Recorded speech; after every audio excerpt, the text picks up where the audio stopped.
¿Qué ocurre cuando un país africano desafía al mundo y decide no entregar su riqueza? Imagina por un momento que una nación, largamente considerada pobre, elige arrebatar el control de su futuro a los poderes globales.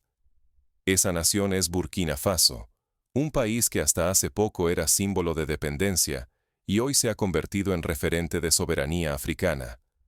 La pregunta no solo es qué ocurre, sino cómo ocurre, y qué consecuencias puede traer para el continente entero y para el equilibrio económico mundial. Burkina Faso, antes visto como uno de los países más pobres del continente, acaba de cambiar el rumbo de su historia. Bajo el mando del capitán Ibrahim Traoré, la nación recuperó el control de 5 minas de oro que por décadas estuvieron en manos extranjeras. Con esta jugada, rompieron viejos acuerdos injustos y pusieron fin a la dependencia impuesta desde el exterior. Desde el año 2022, el oro ha generado más de 18.000 millones de dólares en ingresos para Burkina Faso. Sin embargo, la verdadera revolución no se mide solo en cifras. Por primera vez, el país controla cada gramo de oro que sale de su tierra.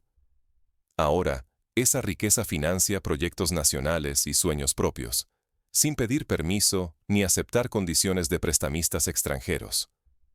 Cada onza, cada pepita, representa la reconstrucción de una dignidad colectiva. Esta decisión va mucho más allá de la economía. Mientras Occidente lo califica de nacionalismo de recursos, en África se vive como una reparación histórica. Es el momento en que una nación reclama que sus tesoros beneficien a su pueblo, no a intereses foráneos. Esta historia resuena en los corazones de millones de africanos que, durante generaciones, vieron partir su riqueza sin recompensa alguna. Burkina Faso arriesga todo en esta apuesta. Si fracasan, perderán no solo el oro, sino también la confianza de su gente y su posición ante el mundo. Pero si logran triunfar, abrirán una puerta para que toda África exija respeto y autonomía en la escena global. Es una jugada de alto riesgo, pero también de altísima esperanza, cuyas ondas podrían cambiar la historia del siglo XXI.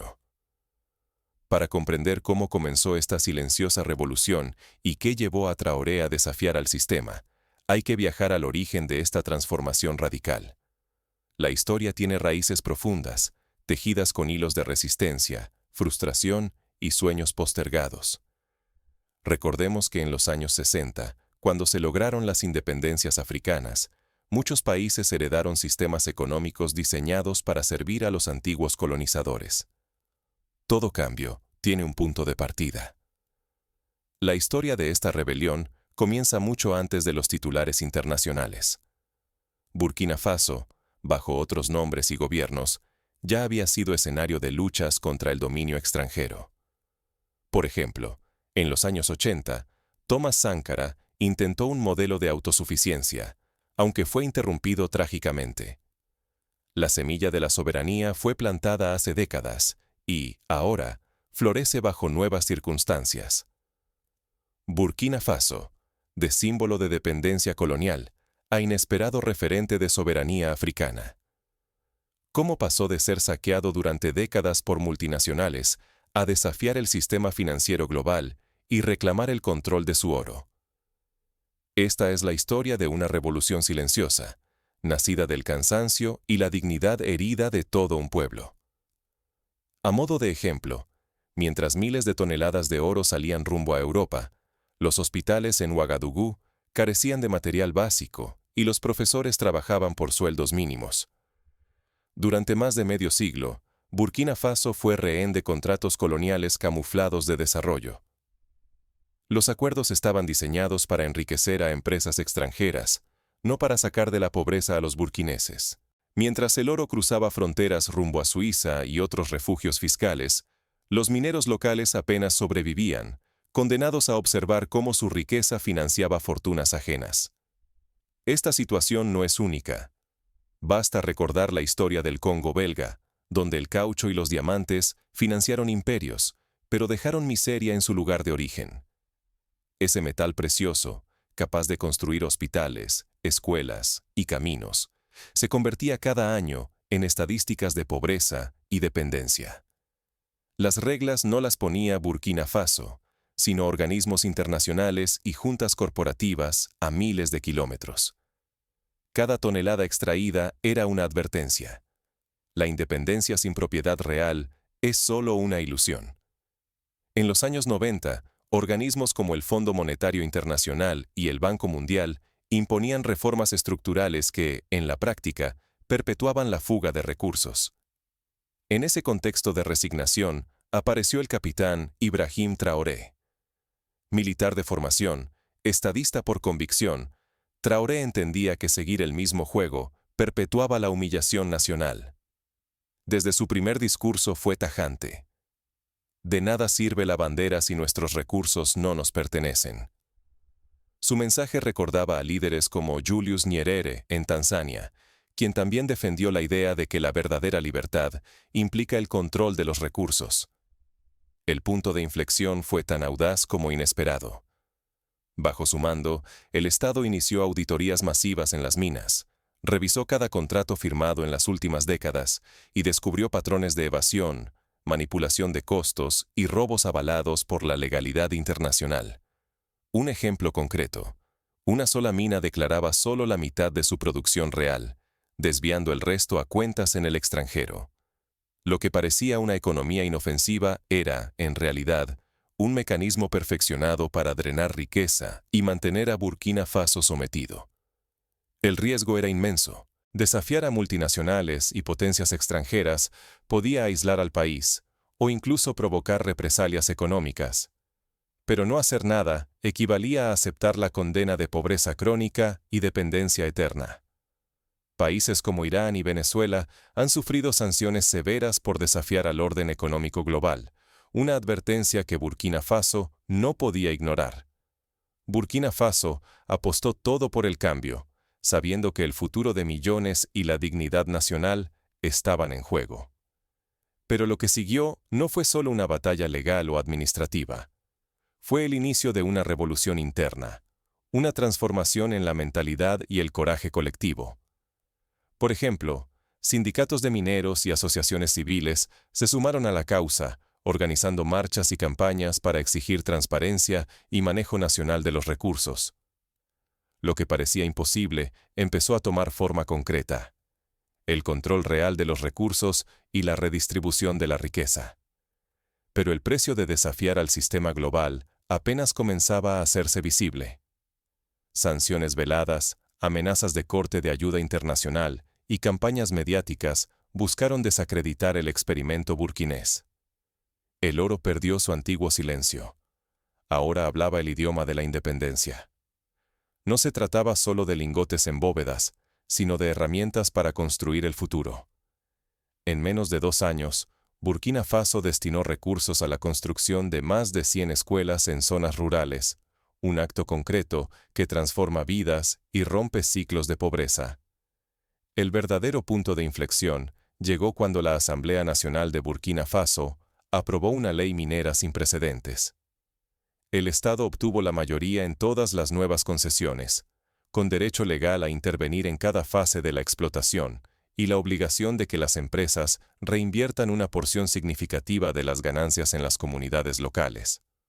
Por primera vez, el gobierno dejó de ser testigo para convertirse en dueño y juez del mayor tesoro nacional. Inspirados por ejemplos históricos, como la nacionalización del petróleo en México bajo Lázaro Cárdenas, los burkineses entendieron que el control legislativo es clave para la emancipación económica.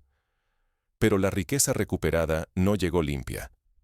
Investigaciones de auditores independientes y periodistas revelaron fraudes sistemáticos, subregistros alarmantes en la producción, empresas intermediarias en paraísos fiscales y gastos ficticios creados para evadir impuestos. Por cada onza de oro reportada, otra se esfumaba entre cuentas offshore, drenando recursos que jamás pisaban tierra africana. Esta situación recuerda a la de países como Nigeria, donde el petróleo genera fortunas, pero gran parte desaparece antes de llegar al presupuesto estatal. El endurecimiento del control estatal desató una reacción inmediata. Inversores internacionales, inquietos, advirtieron sobre el clima de riesgo y amenazaron con retirar sus capitales. Organismos multilaterales insinuaron sanciones, mientras embajadas extranjeras aumentaron la presión diplomática en Ouagadougou. El mensaje era transparente. Desafiar la arquitectura financiera global tendría consecuencias, y Burkina Faso ya sentía el peso de amenazas de aislamiento y posibles bloqueos comerciales. A modo de ejemplo, varias multinacionales suspendieron temporalmente sus operaciones, esperando que el gobierno retrocediera en sus reformas. Sin embargo, el gobierno liderado por Ibrahim Traoré no retrocedió. La administración asumió un papel central. No solo regula, también distribuye beneficios, decide el destino de los ingresos y exige transparencia. Los ministerios negocian la venta del oro de forma directa, sin intermediarios ni contratos ocultos. El resultado fue contundente. 18.000 millones de dólares, escrito así, en palabras, ingresaron al Tesoro Nacional desde el año 2022, sin pasar por bancos extranjeros ni depender de préstamos occidentales. Este modelo recuerda al de Noruega, que administra su fondo soberano de petróleo de manera transparente y en beneficio de su población. El impacto superó las fronteras. Inspirados por el ejemplo, Mali y Níger replicaron el modelo burkinés, nacionalizando sus minas y creando la Alianza de Estados del Sahel. La AES, como se conoce, desafía la arquitectura impuesta por los viejos acuerdos coloniales y promueve una soberanía económica colectiva. Lo que parecía una rareza se volvió efecto dominó. África comenzaba a escribir sus propias reglas, oro tras oro. Este fenómeno recuerda al movimiento de los países no alineados en la Guerra Fría, cuando varias naciones buscaron caminos alternativos al capitalismo y al socialismo dominantes. No obstante, la autonomía trajo una pregunta inquietante. ¿Cuánto pueden resistir un país o una alianza de países ante las represalias del sistema financiero internacional? Cada paso hacia la soberanía es un pulso contra sanciones, restricciones comerciales y la amenaza de quedar aislados. La apuesta es inmensa, pero también lo es la esperanza de un continente que por fin decide el destino de su riqueza. En la historia moderna, solo unos pocos países han logrado mantener su independencia económica bajo presión internacional, como Islandia durante la crisis bancaria de 2008. Pero mientras la resistencia internacional se intensifica, surgen tensiones internas. ¿Puede el nuevo sistema protegerse de la corrupción y mantener el apoyo popular? El verdadero desafío apenas comienza. La historia de la nacionalización del cobre en Chile en los años 70 muestra que la corrupción y la mala gestión pueden socavar los logros iniciales, por lo que la vigilancia ciudadana y la transparencia son esenciales. ¿Puede una nación realmente prosperar sin el respaldo del Fondo Monetario Internacional ni del Banco Mundial? Burkina Faso decidió averiguarlo, apostando el destino de su pueblo en la balanza. Para ello, diseñó estrategias prácticas que van más allá de la simple nacionalización. Formación de técnicos nacionales, alianzas con universidades africanas para crear conocimiento local y campañas de educación financiera para toda la población. El emblema inicial fue la construcción de la primera refinería nacional de oro. Por primera vez en la historia, el oro no partió en bruto hacia Europa. El valor quedó en casa, refinado por manos burkinesas, generando empleo, conocimiento técnico y un sentimiento de orgullo nacional. Esto es similar a lo que hizo Sudáfrica con la industria del diamante, donde la creación de valor agregado local elevó los ingresos y el prestigio nacional. Pero el cambio no terminó ahí. El Estado tomó el timón y con ingresos propios impulsó fábricas textiles, plantas agroindustriales y centrales de energía renovable. Ningún préstamo extranjero, ninguna condición impuesta desde fuera. Este modelo desafía décadas de una lógica impuesta, que el desarrollo africano depende de la ayuda externa y del endeudamiento perpetuo. Por ejemplo, en la región de Bobo-Dioulasso, cooperativas de mujeres ahora producen tejidos que antes eran importados de Asia, multiplicando los ingresos familiares. La diversificación económica dejó de ser promesa y se hizo tangible. En las afueras de Ouagadougou y Bobo-Dioulasso surgieron zonas industriales donde se procesan arroz, tomate y algodón. Lo que antes salía como materia prima y regresaba como producto caro, ahora se transforma en el país, generando valor agregado, empleos y nuevas posibilidades de exportación. Un caso destacado es el de la Cooperativa Agrícola de Kudugú, que exporta mangos procesados a mercados europeos, recibiendo un precio mucho más justo. La mirada del gobierno fue más allá de las fronteras. Burkina Faso, junto con Mali y Níger, creó corredores de comercio internacionales, uniendo mercados y facilitando el flujo de bienes y energía. Esta infraestructura diplomática no solo refuerza la economía, sino que fortalece alianzas para proteger la soberanía recuperada. Por ejemplo, la creación del corredor Sahel-Océano Atlántico permite una salida directa al mar, reduciendo costos y tiempos de exportación. El resultado más profundo es psicológico. Tras décadas de dependencia, ahora el pueblo vive una autosuficiencia palpable. La diferencia entre celebrar símbolos de independencia y experimentar una independencia real se ve en escuelas nuevas, hospitales equipados y salarios pagados con recursos propios. La autoestima nacional se ha elevado, reflejándose en festivales culturales y en la recuperación de idiomas y tradiciones locales. Sin embargo, el riesgo es enorme. Si este modelo fracasa, el país podría volver a la dependencia, perdiendo la confianza ganada a nivel nacional y continental. El mundo observa, dividido entre escepticismo y esperanza. La presión para que este experimento africano falle es tan intensa como el deseo de que triunfe. Medios internacionales publican análisis diarios, mientras sectores de la diáspora africana organizan campañas de apoyo a la causa burkinesa. Cada paso adelante despierta nuevas amenazas. Potencias extranjeras y grandes intereses económicos no están dispuestos a ceder su influencia. Proteger este modelo exige ahora enfrentar tanto viejos enemigos como adversarios emergentes, en un tablero donde la geopolítica y el poder económico chocan sin tregua. Por ejemplo, la repentina aparición de fondos de inversión extranjeros intentando comprar empresas burkinesas es vista como una maniobra para retomar el control indirectamente. El destino de Burkina Faso pende de un hilo, pero la determinación de su pueblo nunca ha sido mayor. La pregunta es, ¿será suficiente para resistir la tormenta que se avecina? La historia está llena de ejemplos de países que, ante la adversidad, encontraron en la unidad nacional su mayor fortaleza. Islandia resistió la presión de la banca internacional en 2008 gracias al apoyo ciudadano y la transparencia institucional. El oro nunca fue el verdadero tesoro. El hallazgo crucial fue entender que el permiso no se pide, se ejerce. En palabras de un histórico líder africano, nadie concede libertad. La libertad se toma. Esta visión está hoy más viva que nunca en Burkina Faso, donde el discurso oficial y el sentir popular coinciden en que el desarrollo depende de la acción colectiva y la valentía política. Burkina Faso, bajo el liderazgo del capitán Ibrahim Traoré, demostró que eliminar la deuda externa como única vía de desarrollo es no solo posible, sino urgente. Al convertir 18.000 millones de dólares en ingresos estatales reales, el país desmanteló el mito de que África debe pedir prestado o esperar luz verde internacional para progresar. Esto marca un antes y un después en la narrativa africana sobre el desarrollo.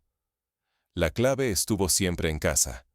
El modelo de circulación soberana rescató la riqueza local y la puso directamente al servicio de la gente.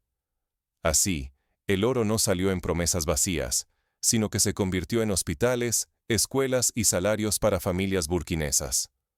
Por ejemplo, el Hospital Central de Ouagadougou, renovado gracias a fondos del Oro Nacional, atiende ahora a más de 5.000 pacientes al mes y ha reducido la mortalidad infantil en un 20%.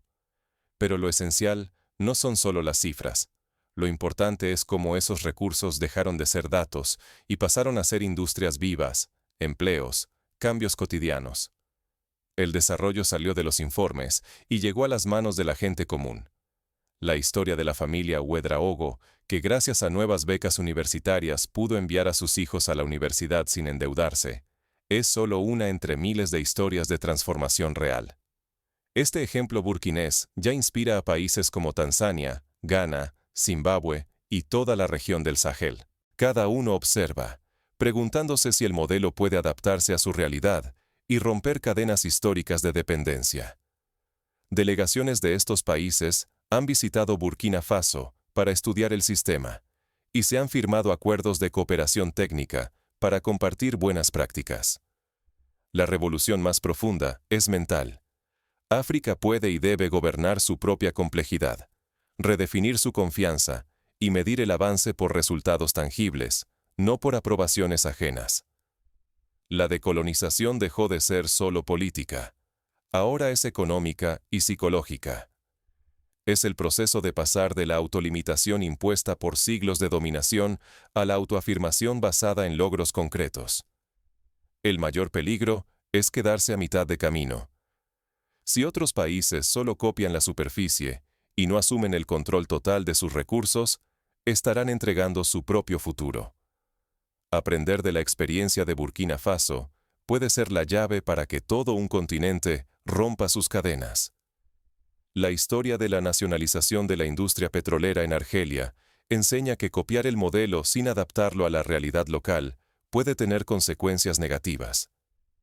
Pero ¿cómo logró Burkina Faso desafiar abiertamente a los poderes internacionales sin ser aplastado?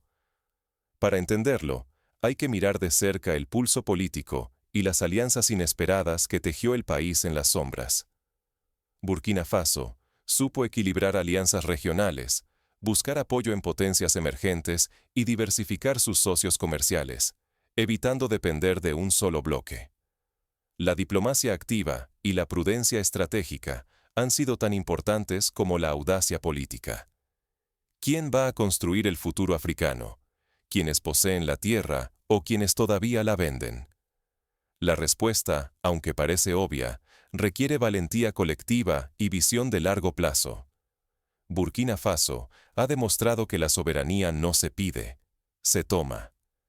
Bajo la dirección del capitán Ibrahim Traoré, el país rompió décadas de dependencia y saqueo, nacionalizando su oro y reclamando lo que siempre le perteneció. 18.000 millones de dólares en ingresos estatales no son solo una suma, son la evidencia de que cuando una nación se atreve a gobernar su riqueza, el eco resuena en todo el continente. ¿De quién es, en verdad, la riqueza africana? Por siglos, los tesoros de África han financiado imperios lejanos, mientras millones de africanos han vivido al margen de su propio destino. El modelo de desarrollo impuesto por intereses foráneos parecía inamovible. Pero Burkina Faso decidió escribir un guión distinto y probó que un desarrollo sin deuda y sin pedir permiso es posible y urgente.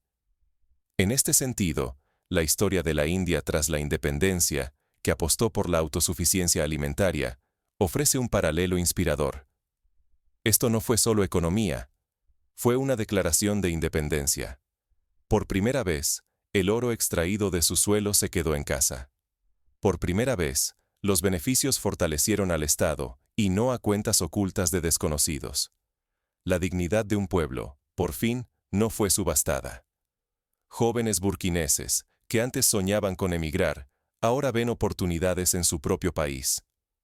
Nacionalizar recursos no es solo un acto económico, es justicia. Es el instante en que una nación deja de mendigar existencia y empieza a escribir sus propias reglas. Las élites financieras pueden dudar, pero los hechos son contundentes. Lo que Burkina Faso logró en menos de un año, muchos aseguraron que era imposible. El tiempo dirá si esta hazaña se consolida, pero el mensaje ya ha cruzado fronteras y corazones. El tema va más allá del oro. Se trata de decidir el propio destino, de transformar la narrativa de dependencia en una de liderazgo. Cuando un solo país desafía las cadenas del pasado, obliga a todo el continente, y al mundo, a repensar su papel en la historia. El eco de esta revolución silenciosa se siente en las discusiones de la Unión Africana, en las calles de Dakar, Bamako y Lagos. Hoy la pregunta es ineludible. ¿Seguiremos vendiendo el futuro a bajo precio o aprenderemos que la soberanía empieza por reclamar lo nuestro, sin pedir permiso? El riesgo es real y enorme.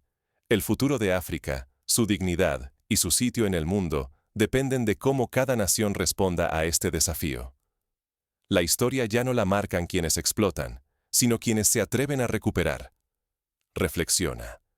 Lo que está pasando hoy en Burkina Faso podría ser el inicio de una era nueva para todo un continente. ¿Serás testigo o protagonista del cambio? La lección final es clara. El desarrollo no se recibe, se conquista. Y en esa conquista, Burkina Faso ha dado el primer paso, mostrando que la riqueza solo tiene sentido si sirve a la dignidad de su pueblo y a la construcción de un futuro propio. El camino será difícil, lleno de desafíos y presiones, pero la historia respalda a quienes se atreven a soñar y actuar. El oro, al fin, habla el idioma de la libertad.